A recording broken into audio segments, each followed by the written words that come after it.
share what your experience has been like, because having a blended family, your children, their father, your husband, Yes, like I get it. how, has it been? He is past marriage, dealing with grief, and everything. How have you been able to cope in the last 6 years, building, your family, the challenges? I think I would call how we've been able to deal with divine wisdom, a lot of patience, a lot of understanding, and thank God that we are believers.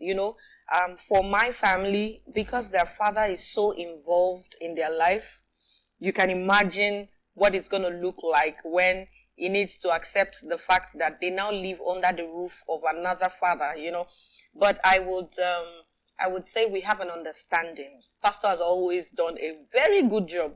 And the thing that made it even easier for pastor is because he's our pastor, like I said. These are is someone the children look up to. That's pastor. When they were little and in the choir, once they come from children's church to the adults church, they usually just run to him to go and hug him. You know how babies will run to you on the altar and just hug and say Papa and Papa. So they were so used to him. But then they call him Papa.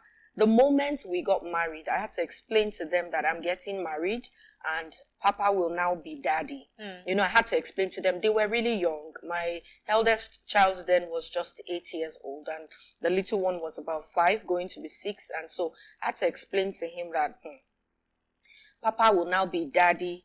The first thing is, okay, we are leaving grandma's house. We are going to our own home. Because when I was single, I usually tell them, anytime I take them to their father's house and we're leaving, they don't want to leave. So I'll tell them that one day we'll go to our own house. One day we'll go to our own house. So my eldest son will say, okay, one day we'll go to our own house. One day. It was like indirectly a prayer point. So I remembered one day we're in the kitchen and I tapped him. I said, Nino, remember I told you one day we'll go to our own house? We are now in our own house and we hugged ourselves. Oh. It was just like God did it. They just didn't want to stay in grandma's house anymore. They've been so understanding. They have been quite cooperative with me. At first you don't know what to expect. So we had that, are the children okay? Will they be fine? And all of that. But with time, like I say, time helps everyone just balance things out. He learned to entrust the children and their care with me and my husband, because I feel each time they go visit him, he must have asked them a few questions to know whether they're doing good. And it's obvious that the boys are actually doing good and they are under, very good care. Under a very good covering as well. I remembered one day he called me and said, thank you. You're doing a good job with the boys. I think they went visiting him and he saw some traits in them and he could only trace it back to myself and my husband. And I just want to commend that he allows me parent my children. I remember telling him that you are busy, your spouse is also busy. If these children come, they will be taken care of by nannies. Why don't you allow me as their mother take care of them? Just assume that, okay, they are in the safe hands. Anytime you want to see them, you can see them, but then they live with me under my roof. So I allow them, and then I usually tell my children that their dad's wife is not their auntie. That's not your auntie. You understand? Like, there was a day we were having a conversation on the phone, and she said she wanted to speak to them, and the boys were like, Auntie Annie. I said, no, she's not your auntie. Is she your auntie? They said, no. I said, then who is she? They said, she's Isabel's mom. I said, from today, you have to call her mom because she's not your auntie. And that also helped foster that mommy-son relationship with her as well and the boys. So the moment the boys call her mommy, she also, naturally you behave as mom to them. And she loves my children. I see it, it's evident. Then I don't deprive them that right to parent the boys, because they did not deprive myself and my husband the right to parent the boys. And I think God has really helped us to be understanding. In all fairness, I think that's just the divine wisdom, a lot of patience, and then the fact that we're believers. And then investment of time too. you should see as the time as you're investing. Yes. You know, because we also had times when we didn't understand each other. You know, there are days when they already want the boys over, and I'm like, no, they can't come over now. We have a program where they need to attend. You know, all of them like, I need to see them. You know, we just needed some sort of understanding. We needed to know that, okay, yes, they can go. Nothing is going to happen. And it's gotten better and better. Of course, different seasons, different challenges. And the boys are grown now, unlike when they were really little, and each person is bothered about, my boys. One joke I cracked to my boys, when people ask them, you know, because they now grew to call Pastor Daddy. It wasn't Papa anymore. It was now Daddy to them, because the way you show love to a child is by spending time with them. He had spent time with them. He's starting to influence them. And so they naturally just call him Daddy. You know, so with time, when they are talking, they're saying Daddy. Daddy. So I'm trying to figure out which of the daddy. Oh my God, we'll crack jokes in the house like Two-Face Daddy, Pastor Daddy. I told them, I said, you are blessed. When anybody asks you outside, like, what's it like to have two daddies? You tell them that, yes, my family is unique. I have two daddies, I have two mommies, I have two grannies. And you know, it's just a blessing. I tell, when it's your birthday now, you get gifts from two daddies. You get gifts from two mommies. So you keep speaking to them. Yes, I let them know that it's a blessing, it's not a curse. Because people outside may want to turn your situation around and make it look to you as a curse. But when you think deep and look through the lens of God, then you will understand that it's a blessing. Although it's disguised in form of a blended family, if that's what they call it, but to us it's actually a blessing. You're loved both ways. You have double of everything. Every other person has one, but you are unique. You have two. That's what I tell my boys. Wow, thank you. I'm sure you've helped me, and you've helped a lot of people out there. So I'm going to ask something very obvious, you know, already, but I still want you to talk about it. So people were apprehensive. This woman, Sunmbo. Hey, Sunmbo, you know, our pastor, first lady, Sunmbo, pastor's wife. You know, and today, in how many years? Oh, God has been faithful. You know, they've not only accepted I've enjoyed so much love from my church family. So much. How has the journey been? How were you really? Because I need you to explain. How were you talk about fashion. You talk. How were you able to evolve? Because the truth is, in as much as you've not lost yourself, you're not the same person. Oh no, I'm not the same person. And how have you been able to evolve? You know, because apart from them accepting, you haven't evolved, grow, embrace your call, your responsibilities. I actually took my time to study. You know, I told you, I said there were systems running already. So I studied the system. I wasn't in a hurry to become. I took my time. I allowed God grow certain things in me. I told you, I said, Pastor didn't allow me just stay on milk. He threw me the bone and the meat right there and there. So I needed to, I did a lot of self-appraisal. I worked on my spirituality. I worked on growing. I dig deep into the word. I learned to hear the Father concerning the work I'm supposed to be doing. But I wasn't in a hurry to lead. I wasn't in a hurry to throw myself on the women. No. Instead, I was Sister Sunmbo. I was a servant leader. I was serving them. I was investing so much love and attention. And before you knew it, the love just spread. And you know, when there's so much love in a place, they are defending me behind my back without me knowing. Before you know it, all the people who left, who still have friends within the church, started coming back because they started telling them that, she loves our pastor. Wow. You need to come and see. Pastor is so happy. Pastor is fulfilled. The way he preaches now is different. You know, the church grew. The church grew like, we knew this was God. We knew we were in a new era. We knew God was up to something. We now had different types of people join the church. They saw love. They saw the fact that God, you know, if we can make the decision that we made and be happily married, then there is hope for them. We saw a lot of people come in search of hope, and they found hope, knowing fully well that if God can restore my life and transform it to what it is now, they also would have similar testimonies. And then I and my husband don't fail to share it. We let them know that, yes, this and this happened, but look at what God has done with our lives. We pastor like the largest church in Agege with the largest number of young people. So they want people they can relate with. someone they can hold in the hand and just express their feelings, and who would get them. So most of the time when I talk, like they be like, First Lady, you just get it. You get it. You get it. And I think that's why God there, brought me, done because He knew I had that experience, and He knows young people are beginning to have that experience, and they would need me. So I tell them. And that's why I the fact needed that you to come and out- have this conversation today. Yes. So I tell a lot of because- people, the fact that I came out of it does not mean you should go and do it. You may not come out alive, or you may come out with HIV. In my case, I didn't come out with HIV. God spared me. I didn't come out with STD. God spared me. And there are other vices. Oh my God, Yes. there are spirits. So I tell them, don't even try it. You may not come out. So instead of going through all that I've been through, don't go through. Go by the leading of dead undefiled.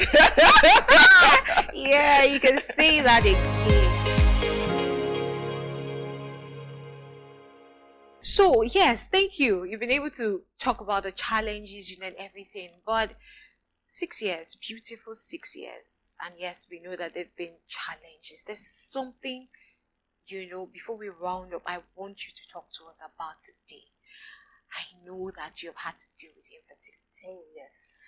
And I think peculiarly why I'm interested is you had 2 sons. You had 2 sons when, if you had your way. Do you know, like, I didn't even think I would have to wait or ever wait in my life. I had 2 kids like this, Papa. And so I just felt, the night of the wedding, the baby should go sharp. But then, What happened? let me tell you this. When we got married, I knew, although it was not a written need, it was not written all over him, but we all know that, this man deserves to have a child. I mean, he's no longer young now. He's past 40. He needs at least 1 child in his life. The past relationship, married, he didn't have a child. And we knew how much there was potential to have the babies, and they lost the babies. And so, in fact, that their pastor should get married was like so that they can have children. Most people. So we had womb watchers. People were waiting, let's just see stomach come out so that we know pastor. You understand? So I just wanted to have a baby for him. And like 3 months after we got married, I conceived. We were so happy, like, praise God, like that is it. And so by December, I'd lost the baby. And we were like, no. Why? What happened? What did I do? What did I eat? Where did I go? Everybody, they were so happy when I was pregnant because, that's like everybody's looking forward to pastor having his own child. And I didn't realize that everyone would be that broken that we lost the baby. So the moment the doctors told me there was no heartbeat, in fact, that day, we had to conduct a wedding in church. So we came for the wedding. After the wedding, while pastor finished the joining, we took the couple picture. I went to the theater for evacuation. And pastor, after the wedding, had to come and you join already me. knew you were going for evacuation before the wedding. Oh, yes. They told us the day before. And we knew, but we had to just gather our emotions, pocket the emotions now. How was that experience? It was devastating. I was new to this thing. I didn't know that people face things like this. And I'm like, hey, what is this? But I kept asking myself, what did I eat? Where did I go? What happened? What went wrong? And this is something we all want and all of that. So I did the evacuation, and the next Sunday, no stomach again. I wore the what do they call it? Waist trainer. Then I wore my fitted suit, not knowing that people were not even ready for that shock. For me, I felt we are the only ones going So dealing with it alone was one demanding. thing. Then helping others overcome that shock was the major blow.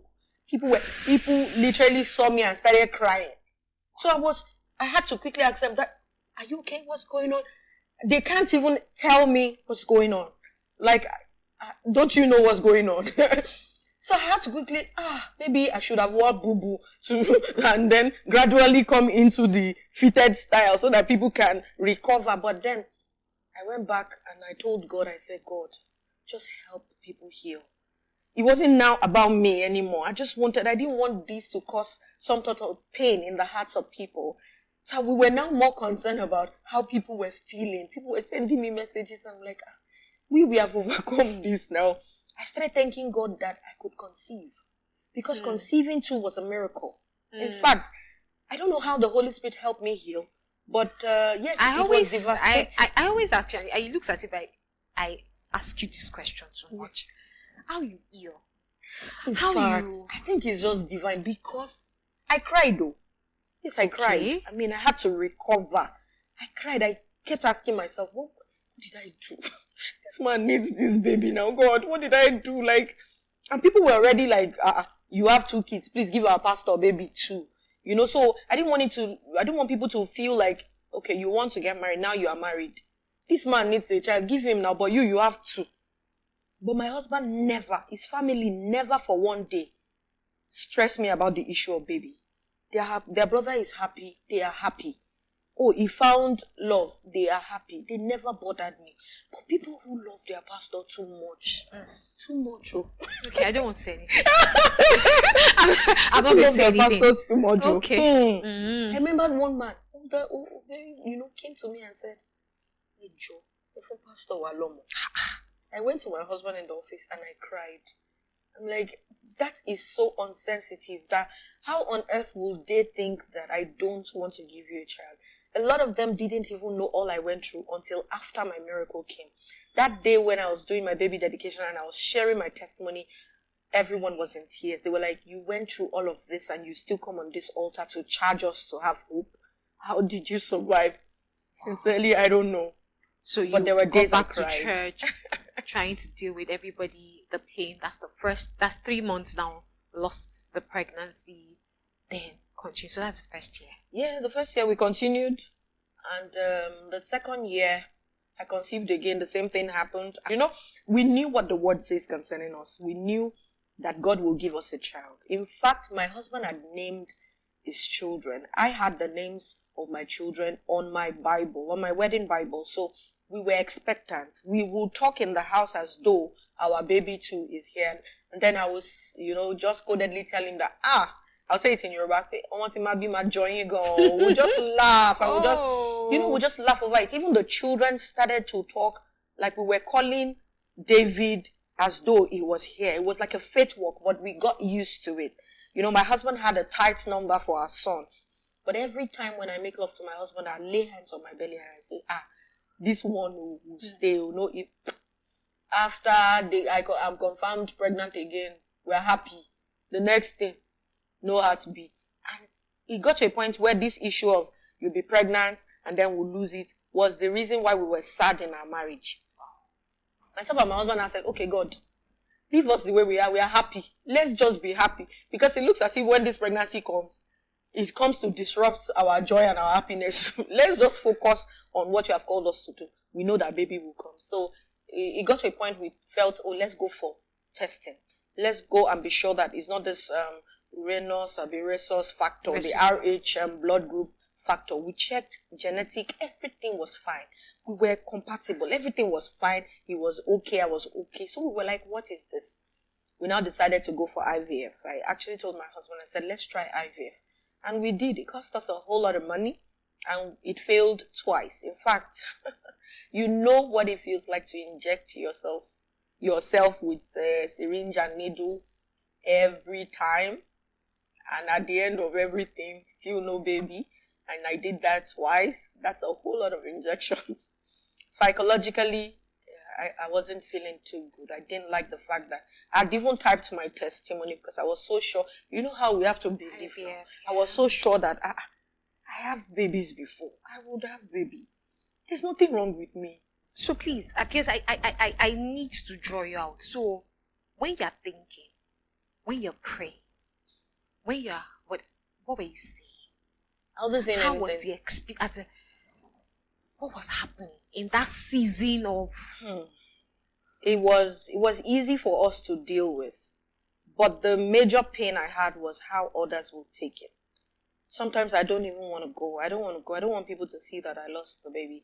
And then the funniest part is when the babies are gone, that's when the bloggers, report about it. Sunmbo Adeoye is pregnant for her husband. So the whole world is calling me. I don't know how to tell them that there's no baby in the womb. You know, and they're like, after 9 months, like, congratulations, I just saw it on so, that you, wow, glory be to God. Say, praise God. I will That's tell how you them, answer them. yes, I'll say, we bless God, ma. We bless God. You will carry the baby. That's how I used to tell them. And then I thank God for my mom. My mom, through this journey, she was really very positive with me. Every time she tells me that you're going to carry Pastor Adeoye's babies, that she will use this her back to back Pastor Adeoye's babies. That's how she say it. She'll say, I will carry the baby like this. I will dance on the altar. And she did. Although it took a while, but words are seeds. Whatever it is that you send it, it would accomplish that which it sends. So I just learned to trust the Father on this journey. I knew the fact that I'm even pregnant alone is a testimony. I knew, Shebi, it is no heartbeat. The heartbeat will stay. I know that God is taking this away peradventure because maybe in future the baby may give me issues. So I would thank God for the loss. I agree. It wasn't easy. There were days when I couldn't even feel the pain. But I could feel the pain of others for me.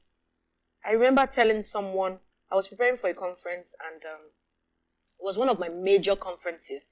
I was pregnant and so my doctors now, that was after the 2 failed IVFs. Wow. I was now so pregnant there were naturally. failed pregnancies. Yes. There were Then now 2 failed IVFs. Then I was now naturally pregnant. So I told my doctor that, she was even saying we should come and try IVF again. I said, I'm pregnant naturally. She was so happy. We went for checkup. We heard the baby's heartbeat. We were all so happy. She now referred me to one of the best hospitals in VI. Said that's the doctor that I should go to.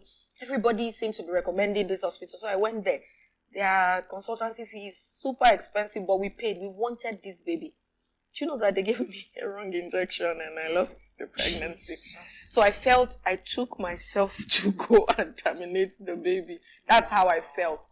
That was one of the losses that hit us before the second to the last one. Because the second to the last one to hit us to below the belt. So that one, blame yourself? That one, I told the nurse. When the nurse was walking in, I heard in my spirit that she shouldn't touch me.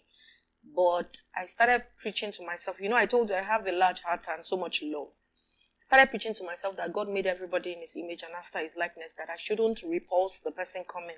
I should love her. So I could hear in my spirit that she should not touch me. But the moment she put the injection in my body, like the first, just a little bit, my stomach started to rumble. I told her to stop. I said, I need to pee. The moment I got down from the bed, there was blood all over. But I told her I must not lose this baby. I said, I must. She said, no, you can't lose the baby. They brought everything, all the gadgets, blah, blah, blah. There was still baby heartbeat. So they said, I'll be fine. So they discharged me. I went back home. Was it that she didn't know? I don't know what happened. It's a good hospital. They are professional to a fault. They have everything, you know. So I don't know why that had to happen. And it got to a point the pain kept coming. It was coming in form of contraction. It was coming like heavy contraction. So I kept calling the hospital that I'm still feeling pain. So they asked me to come. I went a day to my conference and they said there's no heartbeat. But I had a conference to do. It was really hectic. So they had to, I left and went to another hospital. We did an evacuation the night before my conference. I needed to do the keynote. So I went straight to do the conference. It was a lengthy one. Immediately after the conference, I had to go back to the hospital because I was very ill. And how were you able to? In fact, I was having headaches. Like my head was going to fall out of my body. That's how I was feeling. But I don't know where I got the energy. I think it's born out of my passion for people and women and just wanting people to fulfill purpose and all of that. But I didn't know where I got the energy from. But the moment the conference was over, I now came back to my senses and realized that, girl, you need medical attention and it has to be urgent. So they took me straight immediately from the conference to the theater. Straight from there to the theater, my doctor sedated me, did everything he needed to do, and the next morning, oh my God, my husband had to preach in church. So he wasn't showed up in church. He has to show up. Not everybody does. He has to show up because, destinies are connected to ours. It is not about me. in this journey with my husband, I've learned to realize that it's not about us. I mean, we are privileged to be called to mentor others and groom them for greatness, but it is not about us. It is more about the people. So we live like a selfless life. If I'm going through something, I just ignore my own and help others, and I know God will take care of me. And He actually did, because afterwards, my husband and I came to that conclusion that whatever God will do, He will do. Let's leave it to Him. But we had people who were concerned, calling, and you know how people just look at you, they want to ask questions, but they don't know how to ask. And then the Holy Spirit will prompt me sometimes that I should post pictures of my pregnancy and talk about it to encourage people who are going through losses. And then I'll post pictures with caption, and people won't read caption. They look at pregnancy and they're congratulating me in the comment section. And close relatives are calling and say, please, why are you deceiving people? Please, now this is too much for us. They're calling me, they're calling. And I'm like, no, I'm following instructions. I don't know how to explain spiritual things to people. There's somebody who needs to read that caption. It's not about me anymore. Why did they not read the caption? People don't read these days. So because I see that a lot online, and people don't read. So sometimes I have to deal with that. And then my husband is a very private person, and sometimes I feel for him because some of these instructions are I have to use my strong faith to do them. And so, and then I became pregnant again.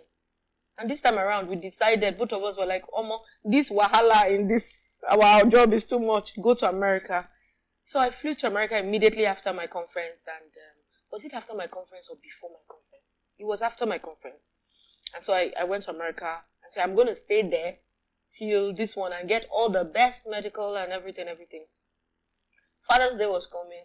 And then I just felt lighter. We're coming from the store. I just felt lighter.